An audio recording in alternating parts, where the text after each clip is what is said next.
welcome back to another episode of Jacksonville Buzz's Buzz on Veterans. I'm Steve Strum, and as always with me, Colonel Chris Budihas. Good morning, sir. Good morning. And we have an opportunity to be sitting here with Mike Jones from First Citizens Bank. Now, before we go into it, gentlemen, I just want to take a quick second because I know both of you guys were enlisted military folks that went into the officer program. Before we go and talk about First Citizens Bank, for everybody who may not understand what that means, can you please, gentlemen, tell us why going from enlisted into officer is such an amazing feat? And I got two of you sitting at the same table. Yeah, I'll let Mike answer that. Yeah. Well, I think it was more for me. It was more luck than it was amazing feat. I think when I got through basic training, somehow I was at the top of my class, and going through advanced. Again, was at the top of my class, which gives you a little bit of an insight to the quality of the class that I was in. Mm-hmm. And because I graduated high in the class, they afforded me to go back to be an officer. Took a little bit of time, but for me, it gave me an appreciation of taking orders and then being able to give orders and being more in a leadership role, and it accelerated my leadership position pretty quickly. Yeah. Well, you know, growing up in the Army, I grew up in an enlisted family, right? Yeah. My dad, staff sergeant. My brother, I believe, is first sergeant. He'll probably call me later when I told him what is wrong. But, you know, that's a big deal. And then yourself, sir, not a whole lot of people become colonel and start off enlisted. Well, no, I've been lucky. I've had great mentors, great leaders. I got to give a lot of credit to my NCOs, my non-commissioned officers out there, those sergeants, sergeant majors that have mentored me along the way and kept me on a train track, so to speak. But, no, I agree with Mike. I mean, you don't have to be prior enlisted to be an officer for a variety of reasons. One, is not required, but it does give you a bit of perspective, right? Like sure when I came in, I lived in an open squad bay. You know, literally the non-commissioned officers had wall lockers on their end, and you didn't go down there unless you were called for. So you get to understand like what are our men and women, the conditions they're living in. Then how can you make it better? And it's not all about ice cream too. It's all about, you know, I love ice cream, by the way.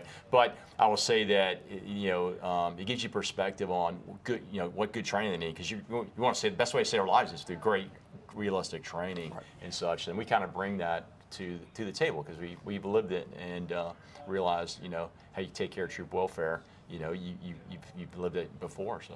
From both sides. From both sides. So you basically you get told what socks to wear, and then you make a decision on telling other people what socks to wear. Yeah, exactly. So, and in all sincerity, though, as that transitions to what you're doing for First Citizens Bank, I think that's a relevant dialogue because you're in charge of helping build a veteran program for Citizens Bank. Correct. Talk to us a little bit about what you're doing now in the private sector after your military career, sir. Well, what was evident to me when I got to Jacksonville, it was that we did not have enough veterans in our organization. Mm-hmm. Given the fact that the highest population of veterans is in Jacksonville, of anywhere in the country that I know of, it was quite surprising that we had less than 1% of our total population that were veterans. And so the first thing that we needed to do was really train our hiring managers the benefit of hiring veterans and how to understand the resume. And what we did is we partnered with a company here in Jacksonville called Operation New Uniform. Sure. And they just do an amazing job of helping transitioning vets. And from my background, and I didn't realize it at the time, the hardest thing about the military for me was leaving the military and trying to figure out what I wanted to do with the rest of my life. And that still exists today. Had the opportunity to meet with Dakota Meyer probably about 3 months ago. Okay, yeah. Congressional. Congressional Medal of Honor winner, yeah. Probably second youngest, I believe. Yes. He was asked the question, what was the hardest thing? Now, he went through some stuff, right? Yeah. What was the hardest thing about the military? And people are, hear the little chirping in the background. It must have been boot camp. It must have been combat. It must have been this. And he said, the hardest part was leaving and transitioning into the next phase of my life. And so that's when I became really passionate. When I got here and saw the small returns that we were getting, there had to be something that we could do to change it. The first thing was changing the mentality of the hiring managers. And then once it took off like fire. So I'll give you a great example. Command Sergeant Major of the Army, there's 10 at any given time, 44 months in combat, 82nd Airborne, interviewed with us 4 times, couldn't get hired. He was overqualified. Overqualified. Had nothing to do with compensation. Wow. I hired him. He's promoted 3 times in 4 years. He's probably the best hire. And with that, when people saw that, they saw that there's benefits to bringing veterans into the organization, and not only veterans, but spouses of veterans. Yeah, I mean, that's harder than being in the military. Dealing with family. I definitely think my mother oftentimes about that, and anytime I run into somebody in uniform, especially if they're in a place like I think you run through the airport. I usually buy him a cup of coffee conceptually because I see the camo there. And if I see your spouse, I'm actually going to go up to her and I'm going to say thank you very much for your service to our great country. Yeah. And on camera, I'll say it a little more politely. I will go and address the wife directly, and I will say thank you for putting up with all of his BS, right? And it's hard, right? It's hard to be that military wife. So you help people kind of make that transition. And, I know that oftentimes we joke on camera about Chris and his storied career as a colonel in the U.S. Army, about now he's going to be responsible for picking out his own socks. But as a metaphor, that's a very real thing. Because in the military, you knew what to do, where to go. You can have the suit in any color you want, so long as it's green. And now all of a sudden, you are going into an area where the things that were decided for you actually become things that cause you a lot of anxiety. And so you talked a little bit about the hardest part was leaving. What is First Citizens doing helping those military men and women in leadership roles and how they're transitioning from the battlefield to the boardroom? What are you guys doing that's different, that's allowing them to succeed in ways that maybe people that don't have the military family life experience may not appreciate just because they don't know it? Right. I think the first thing with any organization is you've got to be focused on it. So we have a group of people that are veterans. Some are spouses of veterans, and some are just people that care about veterans. And it's a group of about 15 that we have here locally. And we've spread that across the country with First Citizens. And all they do is focus on the community and focus on the veterans within our community, either that work for us or those that are around us. Yeah. So we work with 5-star veterans, we work with the USO, we work with Wounded Warrior, we work with Operation Uniform, and we bring those folks into our organization so others can see the value of having veterans as a part of your organization. The leadership is off the charts. The ability to learn is off the charts. The ability to train is off the charts. They don't complain about being in the office 5 days a week. They don't complain about not having tofu in the cafeteria. They just want to be a part of a team. Right. And when they feel like they're part of something that makes a difference, you can see it grow. I mean, that's the beauty of it. So you mentioned earlier, just for the audience, I want to make sure, you talked about success. You guys have been successful doing it. So 1%, when you came in, it says less than 1% were veterans. How's First Citizens looking into this metrics now with veterans? Well, I can only speak locally because I don't have access to the information across the country, and it's a pretty big firm at this point after acquiring Silicon Valley last year, as you can imagine.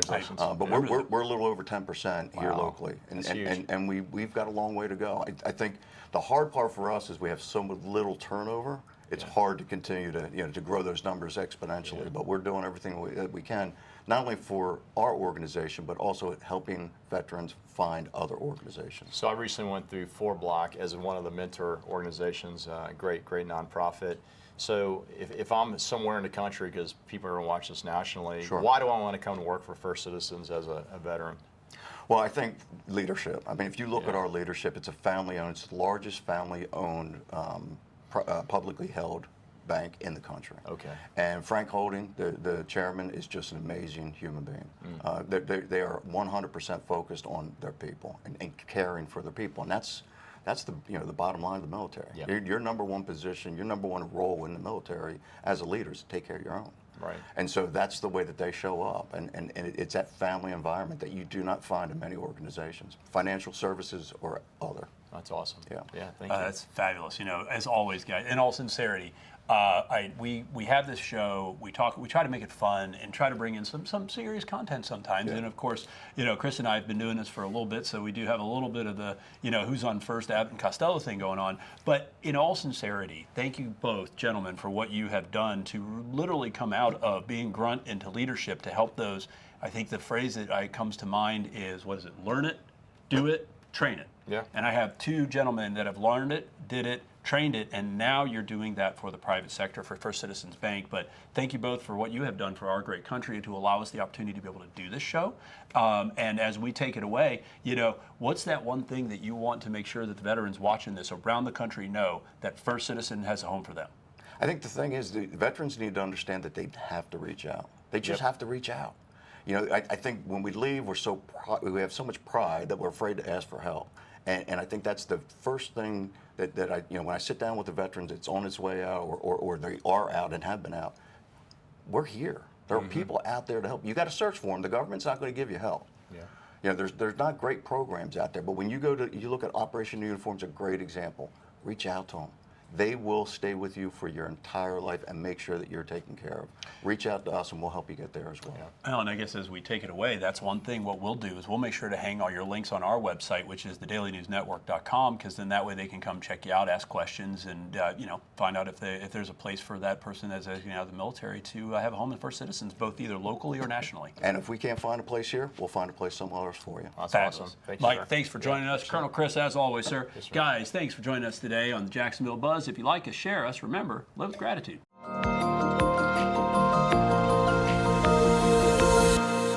Operation Barnabas is a veterans ministry, started in 2017 with the purpose of helping our veterans that kind of got left behind, and they've struggled with addictions, PTSD, suicidal thoughts, those kind of things, helping them get whole again through one-to-one mentorship. Being able to communicate with them and help them can drastically change their life, can drastically change a family's life. The little that we can do is put our hand out and say, hey, do you want a hand up?